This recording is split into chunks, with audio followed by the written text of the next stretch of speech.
আজ হচ্ছে শুক্রবার আর 5th জানুয়ারি মানে আমাদের স্কুলের আজকে হচ্ছে দ্বিতীয় দিন। Good morning everyone, welcome back to my channel Shovanish world. সকাল সকাল ব্লগটা স্টার্ট করলাম। আমি উঠে পড়েছি সকাল 6:50-এ। তো এখন আমি একটু বিছানাটা গুছিয়ে নিয়ে চলে এসেছি ব্রাশ করার জন্য। তো ব্রাশ করার পর আমি একটু জানালাটা খুললাম। আজকে এত কুয়াশা পড়ছে বাইরে, মানে কি বলবো, আমরা এরকম কুয়াশা বা এর থেকেও ভয়ানক কুয়াশা বলতে পারেন দেখেছি আমরা যখন ছোট ছিলাম। আজ থেকে মোটামুটি 5 থেকে 8 বছর আগেকার কথা বলছি, যখন আমরা সাইকেলে করে টিউশন পড়তে যেতাম তখন এত কুয়াশা পড়তো যে চারিদিকে কিছু দেখাই যেত না। যাই হোক, আমি ফ্রেশ হয়ে রেডি হয়ে চলে এসেছি স্কুলে আজকে তেমনভাবে ক্লাস হয়নি, জাস্ট নতুন তো সেজন্য। তো আজকে একটু এন্টারটেনমেন্ট করে আর একটু মুখে মুখে পরিয়ে নিয়েই ছেড়ে দিয়েছিলাম। বাচ্চাগুলোর আনন্দ দেখুন, এই স্লিপারটাতে কি মজাই না করছে। আমারও মনে পড়ে যাচ্ছে সেই ছোট্টবেলার কথা। Much later.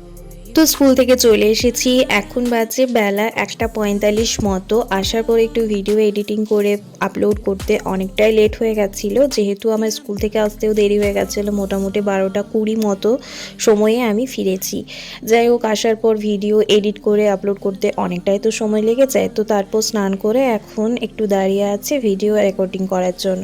তো তারপর চলে এসেছি রান্নাঘরে। আজকে লাঞ্চটা কমপ্লিট করার জন্য রয়েছে ভাত, আর এখানে রয়েছে এই সিজনের পেঁয়াজ শাক ভাজা, মাছের বড়া মানে মাছের ডিমের বড়া, একটু বেসন লঙ্কা কুচি পেঁয়াজ কুচি দিয়ে, আর এটা রয়েছে বাঁধাকপি আলু আর মাছের মাথা দিয়ে একটা সুন্দর সবজি, আর রয়েছে এখানে মাছ আলু দিয়ে টমেটো দিয়ে একটা টক।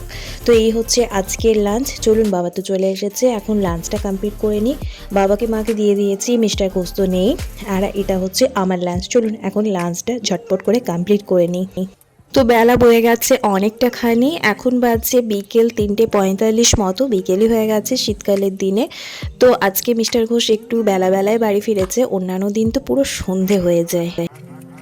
গুড ইভিনিং এভরিওয়ান, এখন বাজে সন্ধে 7:30 মতো। চলে এসেছি রান্নাঘরে, শুধুমাত্র আমার জন্য চা বসিয়েছি।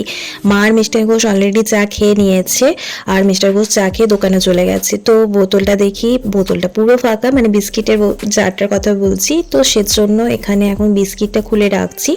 এটা হচ্ছে টপ বিস্কিট। এই টপ বিস্কিটের থেকে আমার আবার ড্রিম লাইটটা দেখি বেশি ভালো লাগে। ওটা একটু নরম আর স্বাদটাও যেন একটু বেশি, তবে ওটা ভাঙা থাকে একটু বেশি পরিমাণে, যেহেতু খুব নরম তো এটাতেও রয়েছে তবে কম পরিমাণে। চলুন এখন 4 বিস্কিট নিয়েছি। টিভি দেখতে দেখতে 4 বিস্কিটটা খেয়ে এখন কমপ্লিট করি। তো মায়ের দিকে টিভি দেখছে পুরো জড়সড় হয়ে, প্রচন্ড ঠান্ডা তো, ঠান্ডায় জড়সড় হয়ে টিভি দেখছে। আর মিস্টার ঘোষ এদিকে এনেছে আজকে চিকেন পকোড়া। ও তো থাকে না বাড়িতে, তো সেজন্য আমারও সেরকমভাবে কিছু ফাস্টফুড খাওয়া হয় না, কমই হয়। ও বাড়ি এলে আবার বেশি দেখি খাওয়া হয়ে যায়।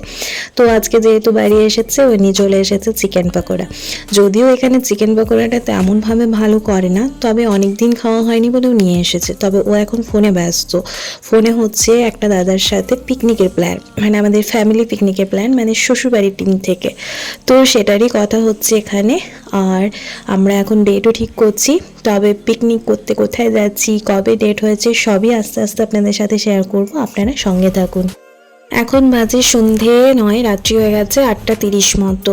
আজকে বানাবো একটু ডিনারে অড়হরের ডাল। এই অড়হরের ডালের কিন্তু প্রচুর গুণাগুণ রয়েছে জানেন। এই সময়টাতে মানে যে ঠান্ডা গরম যে আমাদের সময়টা যাচ্ছে এখন কিছুদিন ধরে, তো এই সময়ে যে বসন্ত রোগটি হয় সেটার পক্ষে কিন্তু এই অড়হরের ডাল খেলে কিন্তু অনেক উপকার হয়, মানে ডাক্তারও সাজেস্ট করে কিন্তু এটা। ডাল বলুন যে কোনো সবজি বলুন, সবসময় রান্না করার আগে ভালোভাবে ধুয়ে নেওয়ার চেষ্টা করবেন, কারণ ডালেও প্রচুর পরিমাণে কেমিক্যাল মানে পাউডার টাইপের থাকে, দেখবেন জলটা একদম হোয়াইট কালারের হয়। তো আস্তে আস্তে ধোয়ার পর কিন্তু জলটা ফ্রেশ হয়ে যায়। তো সেজন্য বারবার করে ধুয়ে তারপরে রান্না করাটা কিন্তু আমি প্রেফার করি পার্সোনালি। তো যাই হোক, অড়হর ডাল কিন্তু আমি ডিনারে খুব কমই রান্না করি, যেহেতু আমাদের বাড়িতে দুজন পছন্দ করি, দুজন পছন্দ করে না, মানে এরকম একটা ব্যাপার আছে।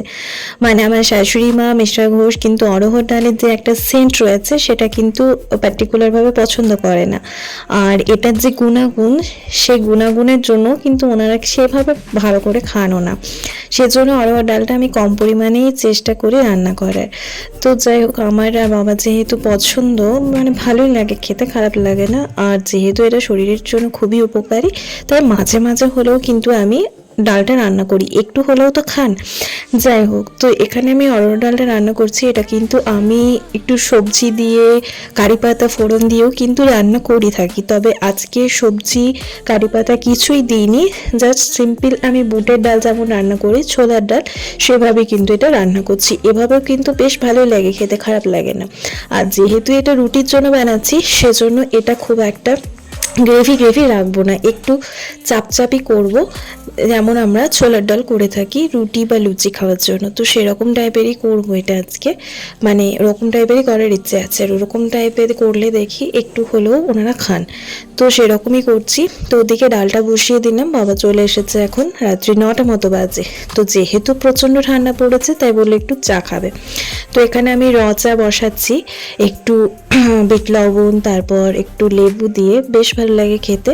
তো যেহেতু আমরাও খেয়েছি একটু চিকেন পকোড়া, তাই একটু হজমের জন্য বলুন বা একটু ঠান্ডার জন্যই বলুন, আমরাও খাবো। মা খাবে না, আমি, মিস্টার ঘোষ আর বাবা খাবে। তো এখানে আমাদের 3 জনের জন্যই চা বসিয়ে দিয়েছি। আর এদিকে 3টে কাপে আমি দিয়ে দিচ্ছি একটু করে বিট লবণ, আর তার সাথে চা, আর তার সাথে অল্প করে একটু লেবুর রস।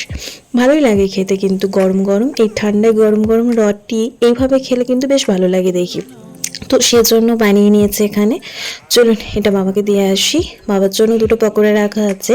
মা তো খায় না চিকেনের পকোড়া বা চিকেন বা মাটন, কোনো কিছুই খায় না, অনলি মাছ খায়। তো মায়ের জন্য সেজন্য রাখিনি, এটা বাবাকে দিয়ে আসি। আর মিস্টার ঘোষকেও দিয়ে দিলাম চা।